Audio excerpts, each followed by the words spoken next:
Hey guys, a ton of people have been asking me to do a guide on sniping on Warzone, so here we are. I have hundreds of hours of experience sniping in Battle Royale games, and Warzone could be the easiest game to snipe in so far. So we're going to be covering which sniper to use, what attachments are best, aiming, movement, positioning, cover, and utility. So the first big question that we all ask ourselves is which sniper is best, the AX50 or the HDR? And for Warzone, the answer is simple. The HDR wins every time. With the correct attachments, the HDR has the fastest bullet speed, less bullet drop, faster ADS speed, better range drop off compared to the AX50, which has the same damage and the same weapon switch time. The only difference is the AX50 has a slightly faster rate of fire.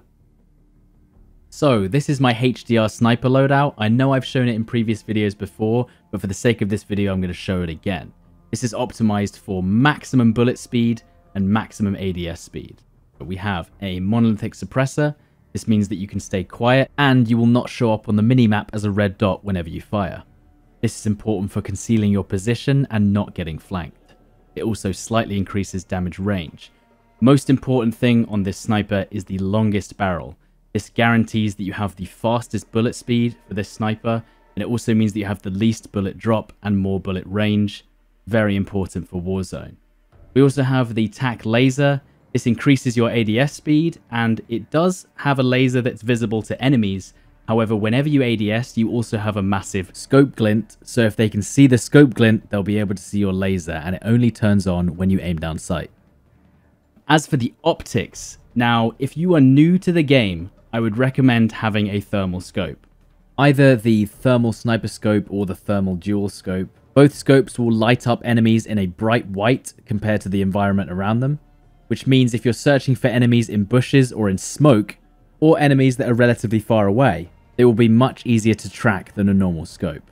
Now, thermal scopes do add a longer aim down sight speed, which is why I suggest that if you're a good sniper, you're actually better off without a thermal scope. In a 1v1 sniper situation, you will always aim down sight quicker than the thermal sniper. Since I have cold-blooded, the thermal sniper won't actually see me lit up.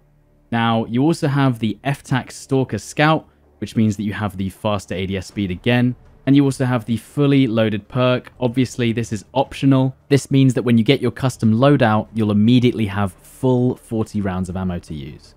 If you already have a lot of sniper ammo, you can put on the focus perk instead, which means that you can control your sniper when you're being shot at a lot better. I would have two alternate classes with the same HDR, but with the different perk. I explain this more in my loadout video, linked above.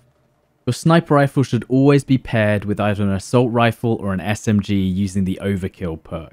You'll want to take the amped perk as well, because you'll be switching between your close range and your long range weapons a lot, and this increases the speed of that significantly. You'll also either need a proximity mine or a claymore, as we'll explain later. So now we've got your sniper loadout sorted, we're going to talk about the general rules of sniper gameplay. My first piece of advice for Warzone is to never use your sniper aggressively. I'm sure you've seen some videos of some good players going around quickscoping people, but in reality, it's very rare that you'll come out of that situation on top. You should try and always use your sniper from cover, and as a last resort, you can use it in the open, or if you know that you're an advantage, pushing another team with your teammates. If you're in a close quarters situation like a building with enemy players close by, you should never have your sniper out. It's not like multiplayer where you can hold an angle at close range and just hit them anywhere on the body to kill them. Everyone in Warzone has almost triple the health of someone in multiplayer. You would have to headshot them, and if you miss the shot, you will not have time to switch weapons before you're downed. The next biggest mistake that I see so many people do, including pro players, is sniping from prone. All the benefits from proning or mounting a sniper can be done without the penalty of being an easy target. The only time you should ever prone is when you're diving for cover whilst being shot at. Whenever you are aiming down your scope, always move left to right slowly and only stand still at the second that you're ready to take the shot. Also, don't just sit there aiming down scope at all times. Scope in for a couple of seconds, scope out, look at your surroundings, scope in for a few seconds. You're much more likely to spot people at close and far ranges with this method, and your scope glint isn't always visible. And don't hold breath at all times, only hold breath just as you're about to take a shot. The best advice that I can give you for improving your aim is to practice moving shots on ground war, not in Warzone. There's much more engagements in ground war and less running around, and you can get a feel for the bullet velocity without having to wait for a fight to take place. So the HDR and the AX50 sniper rifle is a 3-hit kill to the chest or legs with full health and armor. However, a headshot is always a one-shot kill at all ranges. The bullet speed in Modern Warfare is the fastest I've ever seen aside from hit scan. It's very easy to hit moving shots. Usually I would say only go for headshots on a stationary target, but with how easy it is to adjust for bullet drop, you can also aim for the head when a target is moving consistently in the same direction. However, if the target already knows that you're aiming at them, they'll probably move erratically, and this is when I would focus on body shots for a bigger hitbox.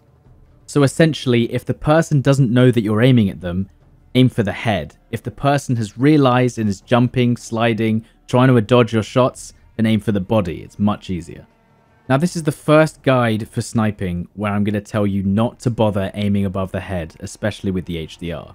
If the target is within 0 to 200 meters, which is 90% of the engagements in this game, just aim for the top of the head so that even if there is a little bullet drop, it will hit the head or the upper chest. Bear in mind that if you have a higher zoom on your scope, you'll have to adjust more for the bullet drop. Now we want to talk about your positioning within the map. Houses, buildings, and elevation are your best friend, especially buildings that have a choke point within them, meaning an enemy has to pass through a single route in order to flank you. Peeking from multiple windows inside the building make you a much harder target for snipers.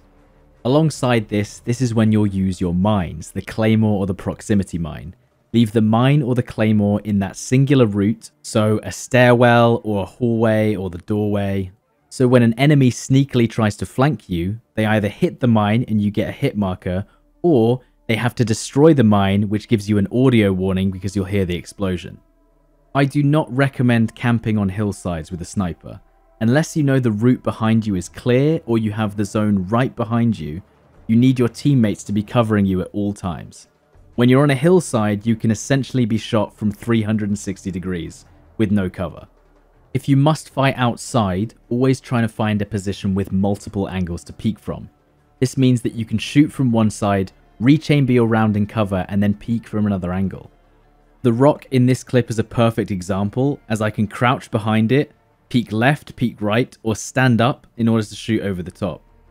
It's much harder to hit someone who keeps changing position, and the enemy sniper might stay still for you long enough so that when you peek again, you can shoot them. If you want to peek from a single angle, such as the side of a building or the side of a fence, peek it once and then reposition. If you peek an angle and someone sees you, it's incredibly easy to hold the angle and instantly kill you upon repeaking. If you have absolutely no choice and you have to peek a single angle and you know a sniper is watching it, try and stick out your gun or shoulder peek the angle without revealing your head to see if you can make them shoot and miss. If they miss, you now have a 1 to 2 second window to aim and kill them without the possibility of being sniped. My next piece of advice goes along the lines of you miss every shot you don't take. It sounds cheesy, but the number of people that I'm sniping against that just hesitate and don't even fire at me is baffling. As long as you're not losing the element of surprise, fire as many shots as you can and prioritize your targets based on who is the most threatening. Even if you can't see the targets or they've run into cover or they've run inside, just take a shot at the bush or wall, you might end up knocking them out through it. Holding your aim and waiting for the perfect shot only works if they don't know that you exist. Under the same principle, whenever you hear or see a vehicle on the minimap, always try and take a random shot at it. The worst that can happen is that you give away your position, but if you happen to knock out one of the players from that moving vehicle, you immediately set up a fight for your team and you already have the advantage. When aiming at a moving vehicle, aim just in front of the driver's seat, as there's usually multiple people and you're bound to either hit the front or the back seat. And last but not least, character skins matter in this game. Try and pick a character that is wearing mostly green, grey or black. The number of times I've got an advantage by blending into the environment is staggering, especially bushes. And with that basically covers the basics of sniping in Warzone. If you learned anything new from this video, please leave a like. If you didn't, you can leave a dislike if you want. If you think I missed any major tips for newer players, please leave them down in the comments below. Soon, I'm going to be doing a video of the EBR sniper on Warzone, so if you want to check that out, make sure to subscribe so you get notified when I upload it. Thank you guys for watching, and I'll see you then.